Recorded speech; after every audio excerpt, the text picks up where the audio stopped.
বিৰোধীয়ে সদন ত্যাগ কৰাটো দুৰ্ভাগ্যজনক কথা, লাজ লগা কথা, হাঁহি উঠা কথা। আজি তেখেতসকলক অসমবাসী ৰাইজে সদন ত্যাগ কৰাৰ কাৰণে ভোট দিয়া নাছিল। তেখেতসকলক অসমবাসী ৰাইজে সদন ত্যাগ কৰাৰ কাৰণে MLA কৰা নাছিল। তেখেতসকলক ভোট দিছিল একমাত্ৰ সমষ্টিবাসীৰ উন্নয়নৰ কাৰণে। সমষ্টিৰ যি সমস্যা, ৰাইজৰ যি সমস্যা, সেই সমস্যাক সদনত উত্থাপন কৰাৰ কাৰণে, সেই সমস্যাবিলাকক সদনত আলোচনা কৰাৰ কাৰণে তেখেতসকলক ভোট দিছিল। কিন্তু ইমান দুৰ্ভাগ্যজনক, ইমান লাজ লগা কথা যে বিৰোধীয়ে সদন ত্যাগ কৰি গুচি আহিল। প্ৰথম দিনাই তেখেতসকলে হুলুচ তুলুচ কৰি, প্ৰথম দিনাই তেখেতসকলে সদন ত্যাগ কৰি গুচি আহিল। কি ক'ম, খুব এটা লাজ লগা কথা। সদন কোনে ত্যাগ কৰে জানেনে? যিসকলে ভয়াতুৰ, যিসকলে বিজেপিৰ আগত কথা ক'ব সাহস নাই, যিসকলে অকল নিজৰ কথা চিন্তা কৰে, সেইসকলেহে সদন ত্যাগ কৰে।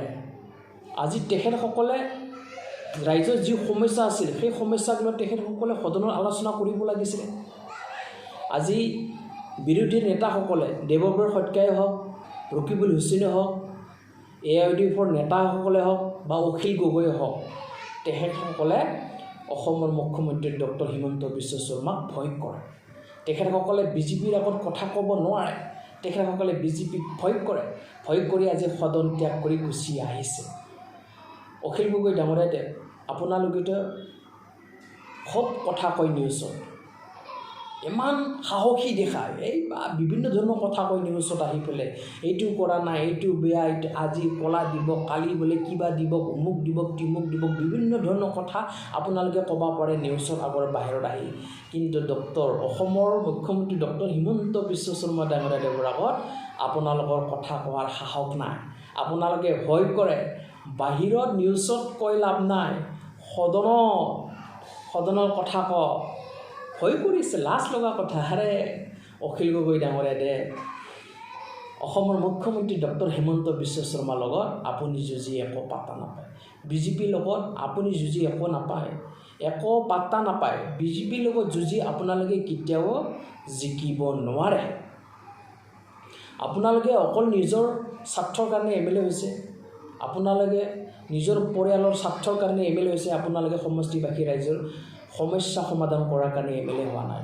যদি সমষ্টিবাসীৰ কথা চিন্তা কৰিল হয়, তেতিয়াহ'লে আপোনালোকে সদন ত্যাগ কৰি গুচি নাহিল হয়। ভালদৰে আলোচনা কৰক, আলোচনাৰ কাৰণে সময় আছে। ভালদৰে আলোচনা কৰে, ইমান দীঘলীয়া সদন হ'ব, ভাল কথা কওক, ভালদৰে আলোচনা কৰক। চিঞৰ বাখৰ কৰি কি লাভ আছে?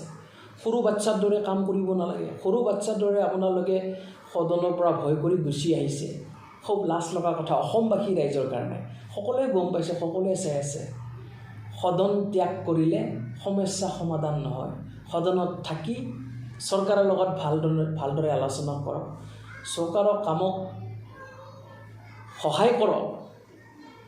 সদনত থাকি চিঞৰ বাখৰ কৰি পিছত যদি নোৱাৰে সদন ত্যাগ কৰা, এইবিলাক নাটক বাদ দিয়ক। অখিল গগৈ ডাঙৰীয়া দেৱ, ৰকিবুল হুছেইন ডাঙৰীয়া দেৱ, আপোনালোকৰ আৰু কাম নাই। অসম ৰাইজে আপোনালোকে চিনি পাইছে, বাকী নাই আৰু চিনি পাবলৈ।